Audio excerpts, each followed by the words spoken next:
I had a dream about God's judgment, and then I see this huge throne in the sky, and on the throne was Jesus, and his face was just, it was like stone. It was like a statue.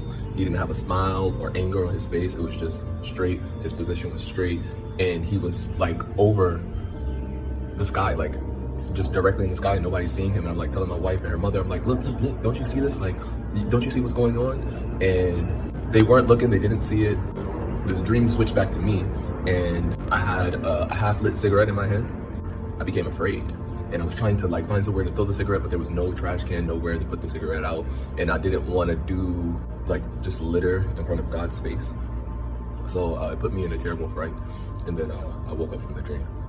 And I remember a few months ago, I was thinking to myself, I won't feel so bad if he came back and I was still smoking cigarettes. But that's not the truth, because from the dream, when he was there and I was smoking a cigarette, I was frightened. I had nowhere to run, nowhere to hide with it. Even though it may seem like a small sin to somebody compared to the other sins out there, it still wasn't a pleasant feeling. And I have a friend, and I was telling him, like I was explaining to him God's coming back, and he was like, all right, well, I'll just smoke some weed on that day. I was like, trust me, you don't want to smoke weed on that day. And I'm learning now also too, you don't want to be smoking cigarettes on this day. So I think the point too of the dream was like, make our robes white, you know, be spotless in every way. And yes, we're not going to be perfect in this world, but we have to every day not give up that fight